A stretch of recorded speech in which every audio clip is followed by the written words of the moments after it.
le Guardian a été autorisé par la juge de la Cour d'appel, Lady Justice King, à contester le procureur général et les avocats privés de la reine.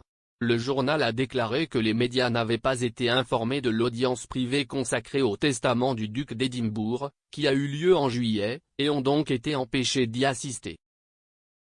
À la suite de l'audience de juillet, le président de la division familiale de la Haute Cour, Sir Andrew MacFarlane, a décidé en septembre de l'année dernière que le testament de feu le prince Philippe devrait rester scellé pendant 90 ans.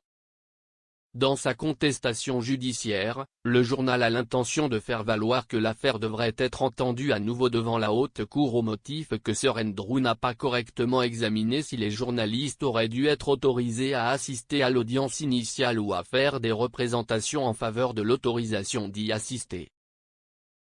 De plus, le Guardian a affirmé que cette décision était une ingérence dans le principe de justice ouverte. Lors de la prise de décision en faveur du journal, Lady Justice King a déclaré « Il y a une réelle possibilité que le demandeur, le Guardian, obtienne gain de cause au motif que la Haute Cour a commis une erreur de droit en refusant aux médias la possibilité de présenter des observations, ou au moins d'assister et d'entendre les observations, quant à savoir si la demande de fonds visant à sceller le testament de feu Son Altesse Royale, le prince Philippe, duc d'Édimbourg, devrait être entendue en privé. Buckingham Palace n'a pas commenté cette décision. L'audience initiale n'a été suivie que par l'exécuteur testamentaire du prince Philippe, Farey & Co Trust Corporation, une filiale des avocats privés de la reine Farey & Co et le procureur général par intérim Michael Ellis. Sir Andrew a évoqué l'absence des médias lors de l'audience de juillet.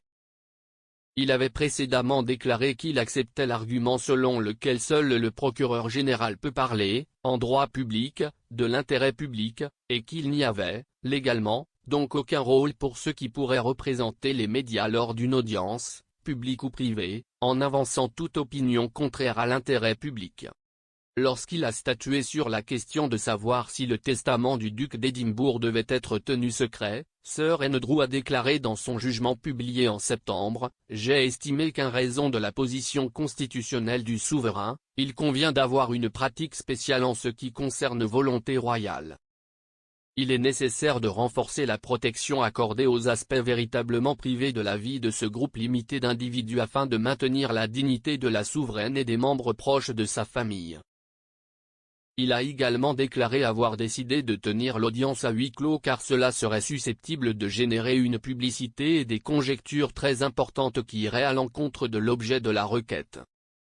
Il a également déclaré « J'ai accepté l'argument selon lequel, bien qu'il puisse y avoir une curiosité publique quant aux arrangements privés qu'un membre de la famille royale peut choisir de faire dans son testament, il n'y a pas de véritable intérêt public à savoir que cela est entièrement privé. » Information.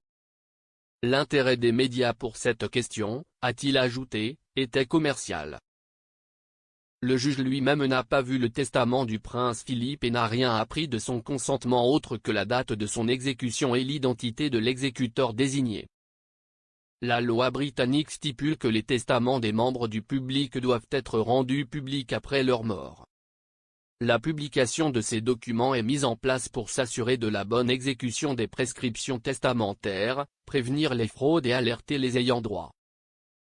Cependant, depuis 1910, les testaments de plus de 30 membres de la famille royale sont restés inédits suite à des demandes légales.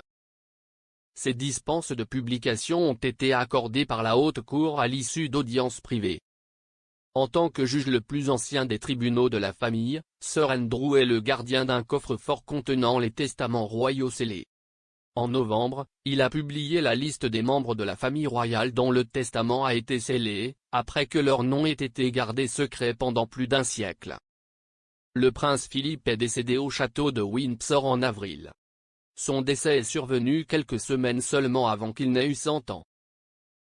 Avec sa mort, la reine a perdu son mari de plus de 70 ans et l'un de ses plus proches conseillers.